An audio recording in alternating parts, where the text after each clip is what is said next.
வணக்கம் JK channel மூலம் வரவேற்கிறேன்.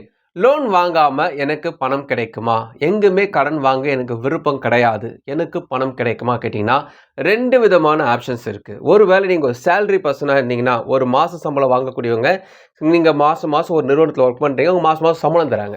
ஸோ அந்த அ பீப்பிளா இருந்தீங்கன்னா, உங்களுக்கான வாய்ப்பு இருக்கு. அது என்னன்னு பத்தி பார்க்கலாம்.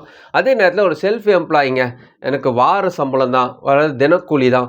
நான் ஒரு ஸ்விக்கி ஓட்டுறேன், ஒரு ஆட்டோ ஓட்டுறேன், ஒரு டிரைவரா இருக்கிறேன். எனக்கு பெருசா வருமானம்லாம் மாச சம்பளம்லாம் கிடையாது. ஸோ, அதனால எனக்கு போதிய இன்கம் ப்ரூஃபும் இல்ல. சேலரி ஸ்லிப்லாம் இல்ல. எனக்கும் பணம் தேவை. ஆனா, நான் எங்கேயும் லோன் வாங்க மாட்டேன். அப்படி ஒரு சூழ்நிலை இருந்தீங்கன்னா, அத பத்தி இந்த வீடியோல பார்க்க போறோம். இப்ப நம்ம பார்க்க போற இந்த 2 விதமான விஷயமும் பார்த்தீங்கன்னா, நீங்க சேலரி பெர்சனா இருந்தாலும் சரி, செல்ஃப் எம்ப்ளாயா இருந்தாலும் சரி, நீங்க வாரக்கூலி வாங்குறவங்களா இருந்தாலும் சரி, இப்ப நான் ஷேர் பண்ண போற விஷயங்கள் ரொம்ப ரொம்ப இம்பார்ட்டன்டான விஷயம். அதாவது சில நேரத்தில நம்ம சின்னதா செய்யக்கூடிய விஷயங்கள் பார்த்தீங்கன்னா, பெரிய பிரதிபலன உண்டாக்கிடும்னுவாங்க இல்லையா? அதுபோல நெறைய விஷயங்கள் இந்த 2 பாயிண்ட்ல எனக்கு ரொம்ப யூஸ்ஃபுல்லா இருந்திருக்கு. என் நண்பர்கள் மத்தியில ரொம்ப யூஸ்ஃபுல்லா இருந்திருக்கு. அதனால இந்த வீடியோல அத ஷேர் பண்றேன். ஒருவேளை உங்களுக்கு லோன் வாங்க இன்ட்ரெஸ்ட் இல்லைங்க, யார்ட்டயும் கடன் வாங்க விருப்பம்லாம் கிடையாது. எனக்கு பணம் தேவைப்படுது அப்படி சூழ்நிலை இருந்தீங்கன்னா, இந்த வீடியோ முழுசா பாருங்க. கண்டிப்பா இது உங்களுக்கு யூஸ்ஃபுல்லா இருக்கும். அதுக்கு முன்னாடி ஜேகே சேனலுக்கு இதுவரைக்கும் நீங்க சப்ஸ்கிரைப் பண்ணாலும் சப்ஸ்கிரைப் பண்ணி, பக்கத்துக்கு பெல் ஐகான் பிரஸ் பண்ணி ஆல் ஒரு ஆப்ஷன் போடுங்க. இதுபோல நீங்க செய்யும்போது நாங்க அப்லோட் பண்ண நோட்டிஃபிகேஷன் பிரயோஜனமாக்கும். இந்த வீடியோ உங்களுக்கு பிடிச்சிருந்துச்சுன்னா ஃப்ரெண்ட்ஸோட ஷேர் பண்ணுங்க. தெளிவா லைக் இருந்தா மறக்காம லைக் பண்ணுங்க. லோன் வாங்காம எனக்கு பணம் கிடைக்குமா? இத பத்தி இந்த வீடியோல நம்ம பார்க்க போறோம். ஒருவேளை நீங்க சேலரி பெர்சனா இருக்கலாம் அல்லது ஒரு செல்ஃப் எம்ப்ளாயா இருக்கலாம். இந்த வீடியோ முழுசா பாருங்க. கண்டிப்பா யூஸ்ஃபுல்லா இருக்கும். இதுல நம்ம ஃபர்ஸ்ட் பார்க்க போறது என்னன்னு பார்த்தீங்கன்னா, self employee. So self employee அப்படி எடுத்துக்கிட்டீங்கன்னா, பிசினஸ் தான் நம்ம ஃபர்ஸ்ட் யோசிப்போம் இல்லையா? ஏதாவது ஒரு இடத்துல ஒரு சைட் பிசினஸ் இருந்தா நமக்கு அர்ஜென்ட்டுக்கு பணம் தேவைப்படும்னு யோசிப்போம் இல்லையா? இப்போ நான் பார்க்க போறது விஷயம் பார்த்தீங்கன்னா, இந்த பிசினஸ பொறுத்தவரைக்குமே நீங்க எந்த விதமான இன்வெஸ்ட்மென்ட் பண்ண போறதில்ல. ஃபுல் டைம் ஒர்க் பண்ண போறதில்ல. நீங்க இப்போ எங்க ஒர்க் பண்ணிட்டு இருக்கீங்களோ, அத அப்படியே ஒர்க் பண்ணிட்டு இருங்க. கூடவே இது ஒரு பார்ட் டைமா செஞ்சாவே இதுல லாபம் கிடைக்கும். இது என்னங்க இது இந்த மார்க்கெட்டிங் பண்ணணுமா? அதுவா? இதுவான்னு ரொம்பலாம் யோசிக்க தேவையில்ல. கல்வி தகுதி ஜஸ்ட் ஒரு 10th ஸ்டாண்டர்ட் இருந்தாவே போதும். ஸோ என்ன விஷயம்? ஃபர்ஸ்ட் நான் பாயிண்ட்டுக்குள்ள வரேன். நானும் என் நண்பர்களும் ஒரு கம்பெனில அங்கங்க ஒர்க் பண்ணிட்டு இருந்தோம். நாங்களா சேர்ந்து இந்த பிசினஸ ஸ்டார்ட் பண்ணோம். என்ன பிசினஸ் பார்த்துட்டீங்கன்னா, ஒரு திருமண மண்டபம் எடுத்துட்டீங்கன்னு வச்சுக்கங்களேன், நெறைய பேருக்கு வாய்ப்புகள தரக்கூடிய ஒரு விஷயம். ஒருத்தர் கல்யாணம் ஆகுதுன்னா சும்மா இல்ல. அவரு சார்ந்து நெறைய பேருக்கு சாப்பாடு போடுறாரு அவரு தொழில்ல. அப்படி தொழில் வாய்ப்புகள் இருக்கும்போது, எல்லா ஒரு தொழில் வச்சிருப்பாங்க. ஆனா, அதுக்கு முதலீடு போட்டு, கடைய போட்டு வச்சு உட்காந்துட்டு இருப்பாங்க. நம்மகிட்ட அதெல்லாம் பைசா இல்லாதனால நாங்க என்ன பண்ணுவோம்னா, ஒவ்வொரு மண்டபத்துக்கும் போவோம். அங்க ஒரு கல்யாண மண்டபத்துலனா தனியா ஒரு மேனேஜர் இருப்பாரு. அவர்ட்ட போய் கார்டு மட்டும் வாங்கிட்டு வருவோம். அதாவது அங்க ஃபுட்டு போடுவார் இல்லையா? அவரு கார்டு குடுத்து மேனேஜரோட டை அப் வச்சிருப்பாரு. சாப்பாடு போடுறதுக்கான ஒரு டோக்கன் இருக்கும் அவர்ட்ட. ஸோ விசிட்டிங் கார்டு இருக்கும். சேருக்கு விசிட்டிங் கார்டு வச்சிருப்பாரு. எல்லாமே அவரு வச்சிருப்பாரு. அவர்கிட்ட போயிட்டு என்னென்ன இந்த இந்த மாசத்துல எத்தனை கல்யாணம் நடக்க போகுது, எங்களுக்கு அந்த ரிசப்ஷனுக்கு உண்டான டீட்டெயில்ஸ்லாம் நாங்க கேட்போம். அப்போ நெறைய விசிட்டிங் கார்ட்ஸ்லாம் அவர் குடுப்பாரு. அவர்ட்ட குடுக்கும்போது கேட்பாங்க, "நீங்க எதுக்கு இதெல்லாம் கேட்குறீங்க?" "ஆமாங்க, நாங்க இதெல்லாம் ஸ்டார்ட் பண்ணலாம் இருக்கோம். ஆனா நாங்க ஸ்டார்ட் பண்ண போறது ஃபுட் கேட்டரிங்கோ அல்லது வேற ஏதாவது மியூசிக்கோ அல்லது டெக்கரேஷனோ கிடையாது. நாங்க ஒரு ஆக்சஸரீஸா எடுத்து பண்றோம்னு சொல்லுவோம். இது எப்படி பார்த்தீங்கன்னா, உதாரணத்துக்கு ஒரு சமையல் அப்படி எடுத்துக்கிட்டீங்கன்னு வச்சுக்கங்களேன், அது கான்ட்ராக்ட் எடுத்து ஒருத்தர் செய்றாரு, கேட்டரிங் செய்றாருன்னா, அவரு அனைத்து விதமான பொருட்கள வச்சு தான் செய்வாரு. ஆனா, சம்டைம்ஸ் அவருக்கு ஒரு எமர்ஜென்சியா தேவைப்படும். எமர்ஜென்சியா ஒரு கரண்டி தேவைப்படும். எமர்ஜென்சியா ஒரு பாத்திரம், பெரிய பாத்திரம் தேவைப்படும். திடீர்னு ஒரு வாட்டர் தேவைப்படும். சம்டைம்ஸ் வாட்டர் இல்லாம போயிடும். இதுபோல எமர்ஜென்சியான சிச்சுவேஷன்ல நாங்க என்ன பண்ணுவோம், அந்த கேட்டரிங் கிட்ட போயிட்டு, நாங்க ஒரு கார்ட குடுப்போம். நாங்க என்ன என்ன கார்டு குடுப்போம், அதுல இன்கேஸ் உங்களுக்கு எமர்ஜென்சியா உங்களுக்கு வாடகைக்கு பாத்திரங்கள் வேணாலும் சரி, எமர்ஜென்சியா ஒரு வாட்டர் அரேஞ்ச் பண்ணாலும் சரி, எமர்ஜென்சியா ஒரு தேவைப்பட்டாலும் சரி, சின்ன சின்ன விஷயங்கள் தேவைப்பட்டாலும் நீங்க கால் கால் பண்ணீங்கன்னா, உங்களுக்கு ஒரு 1/2 அன் ஹவர்ல உங்களுக்கு அரேஞ்ச் பண்ணி தரோன்ட்டு நாங்க கார்டு குடுத்துட்டு வருவோம். அவங்க ஃபர்ஸ்ட்டு எடுத்து பார்த்து ஒரு ஏளனமா தான் பார்ப்பாங்க. ஆனா, அவங்களுக்கு எமர்ஜென்சின்னும்போது கண்டிப்பா இது ஒர்க் அவுட் ஆகும். இது எங்களுக்கு ஒர்க் அவுட் ஆச்சு. நான் ஒன் பை ஒன்னா சொல்றேன் பாருங்களேன். சாதாரண கேட்டரிங்க்கு இது. இதுவே ஒரு டெக்கரேஷன் அப்படி எடுத்துக்கிட்டீங்கன்னா, அவங்ககிட்ட நம்ம அணுகும்போது பார்த்தீங்கன்னா, எங்ககிட்ட எல்லாமே இருக்குப்பா நீ போப்பான்னுவாங்க. நாங்க டெக்கரேஷன் பண்ண தான் கேட்கலன்னா, இன்கேஸ் உங்களுக்கு ஒரு ஃப்ளவர் எக்ஸ்ட்ரா தேவைப்படுது. இன்கேஸ் நீங்க ஒரு துணி பெரிய கிளாத் தேவைப்படுது. அந்த டைம்ல உங்களுக்கு இல்லாம போகும். ஒரு லைட் தேவைப்படும். அந்த நேரத்துல நீங்க தேடுற நேரத்துல கிடையாது. பிஸியா இருப்பீங்க. கிடைக்காது. வேற இடத்துல போனா கிடைக்கும். அவைலபிள் இல்லாம இருக்கும். அதனால உங்களுக்கு தேவைப்படும்போது எங்களுக்கு கால் பண்ணா போதும். உங்களுக்கு 1/2 அன் ஹவர்ல அரேஞ்ச் பண்ணி தரோம்னு சொல்லிட்டு அவர்ட்ட கார்டு குடுத்துட்டு வருவோம்.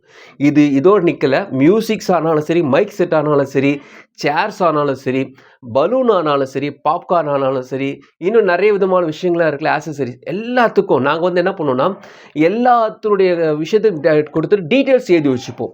இன்கேஸ் ஒரு சமையல் பாத்திரம் தேவைப்படுதா, சமையல் பாத்திர கடை எங்க இருக்கு? அந்த மண்டபத்த ஒத்தி எத்தினி கடைகள் இருக்குன்னு வாடகை கடையில எல்லா நம்பரும் வாங்கி வந்துட்டு, என்னென்ன பாத்திரங்கள் அங்க அவைலபிளா இருக்குன்றத நாங்க எழுதி வச்சுப்போம்.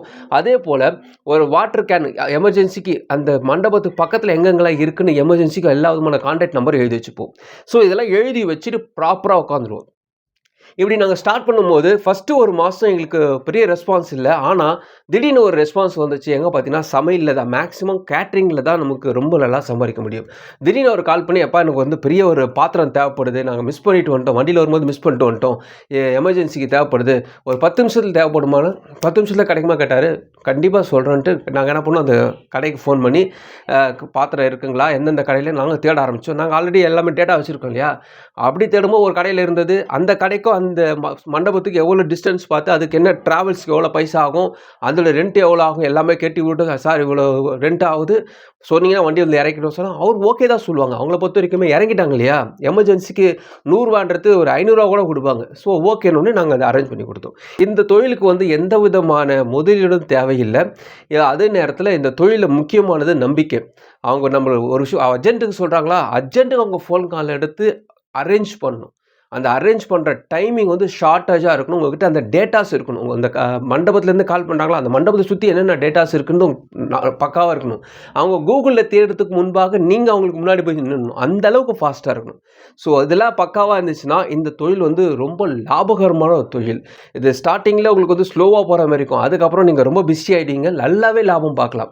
சாதாரணமான ஒரு டைம்ல உங்களுக்கு ரூ. 100 கிடைக்கிறத காட்டிலும் எமர்ஜென்சி சொல்லும்போது கண்டிப்பா ரூ. 200 ரூ. 300 வந்து எக்ஸ்ட்ராவே கிடைக்க வாய்ப்பு இருக்கு. நாட் ஒன்லி கேட்டரிங், எல்லா விதமான விஷயத்திலும் இது வந்து யூஸ்ஃபுல்லா இருக்கும். ஸோ இது வந்து ஒரு சாதாரண மண்டபம் தான். இது போல நிறைய விஷயங்கள ஒண்ணு ஒண்ணா செஞ்சோம். இந்த தொழில பொறுத்தவரைக்கும் என் நண்பர் 4 நண்பர்கள்ல ஒருத்தர் வந்து இப்போ சக்சஸ்ஃபுல்லா பண்ணிட்டு இருக்காரு. அவரு ஒரு கம்பெனில வொர்க் பண்ணிட்டு கூட இது பண்ணிட்டு இருக்காரு. இன்னும் அது முழுசா அதுல செய்யல. ஒரு கம்பெனில வொர்க் பண்றாரு. பார்ட் டைமாவே நல்லா சக்சஸ்ஃபுல்லாவே செஞ்சுட்டு இருக்காரு. இந்த தொழில் உங்களுக்கு செய்ற ஐடியா இருந்துச்சுன்னா, இது போல நீங்க ஃபர்ஸ்ட் டேட்டாஸ பிளான் பண்ணி வச்சுக்கிட்டு, அதுக்கப்புறமா இறங்கி பாருங்க. கண்டிப்பா இது உங்களுக்கு லாபகரமா இருக்கும். அடுத்து 2வது நம்ம பார்க்க போறது சேலரி பெர்சன். சேலரி பெர்சன் பொறுத்த வரைக்குமே அவங்களுக்கு நிறைய வாய்ப்புகள் இருந்தாலும், லோன் வாங்க எனக்கு இன்ட்ரெஸ்ட் இல்லைங்க அப்படி ஒரு சூழ்நிலை இருந்தீங்கன்னா, ஒரு கம்பெனில 3 வருஷம் அல்லது 4 வருஷம் நீங்க வொர்க் பண்ணியிருந்தீங்கன்னாவே, இது மூலமாக உங்களுக்கு நிறைய லாபங்கள் இருக்கு. உங்கள சேலரி ஸ்லிப்ல இபிஎஃப்னு ஒரு ஆப்ஷன்ஸ் இருக்கு. Employed provident fund. அந்த பணத்த நீங்க எடுத்துக்கொள்ள முடியும். நான் ப்ராப்பரா ஒரு 5 வருஷமா ஒரு கம்பெனில வொர்க் பண்ணிட்டு இருக்கேங்க. எனக்கு என்ன பெனிஃபிட் கேட்டீங்கன்னா, நீங்க வந்து பார்த்தீங்கன்னா, நிறைய விதமான ஆப்ஷன்ஸ் இருக்கு. உதாரணத்துக்கு நீங்க ஒரு வீடு வாங்க போறீங்க அல்லது ஒரு நிலம் வாங்க போறீங்கன்னா, 90% வந்து உங்க இபிஎஃப் அக்கவுண்ட்லேருந்து பணத்த எடுத்துக்கொள்ள முடியும். உங்க Aadhaar card, PAN card, bank statement, அதாவது உங்க பேங்க் அக்கவுண்ட் நம்பர்லாம் இணைச்சு கரெக்ட்டா ப்ராப்பரா இருந்துச்சுன்னா, இந்த அக்கவுண்ட்ல நீங்க எடுத்துக்கலாம். அதே நேரத்தில திருமணத்துக்காக 50% வரைக்குமே நீங்க இபிஎஃப்லேருந்து எடுத்துக்கலாம். இது இல்லாம கோவிட்-19 ஃபர்ஸ்ட் குடுத்திருந்தாங்க. இப்போ சில பேருக்கு குடுக்குறாங்க. ஸோ அதில கூட நீங்க பணத்த எடுத்துக்கொள்ள முடியும். ஹையர் எஜுகேஷன் சொல்லி கூட பணம் எடுக்கலாம். உடம்பு சரியில்லன்னு சொல்லி கூட மாசத்துக்கு, அதாவது 2 மாசத்துக்கு ஒரு தடவ அடிக்கடி நீங்க பணம் அர்ஜென்ட் வேணா எடுத்துக்கலாம். நேச்சர் கிளைமேட் ஒரு ஆப்ஷன்ஸ் இருக்கு. அதில கூட நீங்க பணத்த எடுத்துக்கொள்ள முடியும். இதெல்லாம் வாய்ப்புகள். இதுக்கெல்லாம் எந்த விதமான லோனும் கிடையாது. எந்த விதமான யார்ட்ட கடன் வாங்க வேண்டிய அவசியம் இல்ல. 5 வருஷம் நீங்க எம்ப்ளாயா இருந்தீங்கன்னா, 90% உங்க அக்கவுண்ட்லேருந்து எடுத்துக்கலாம். அதே 5 வருஷம் உங்க எம்ப்ளாயா இருந்தீங்கன்னா, நீங்க திருமணத்துக்காக 50% எடுத்துக்கலாம். 3 வருஷம் தான் இருக்குங்க. பணம் தட்ட முடியும்னா எடுக்கலாம். உடம்பு சரியில்லைன்னு சொல்லி உங்க அக்கவுண்ட்ல எடுத்துக்கொள்ள முடியும். இதில வந்து இபிஎஃப்ல இருக்கக்கூடிய விஷயங்கள், யுஏஎன் நம்பர நீங்க ஆக்டிவேஷன் பண்ணியிருக்கணும்.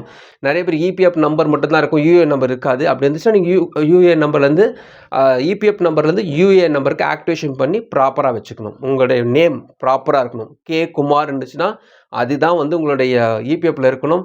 ஆதார் கார்டுல இருக்கணும். உங்க பேங்க் அக்கவுண்ட்ல இருக்கணும். அப்படி இருந்தா தான் அது ப்ராப்பரா உங்களுக்கு கிடைக்கும். இன்கேஸ் மிஸ்மேட்ச் ஆச்சுன்னா மாத்திக்கணும்.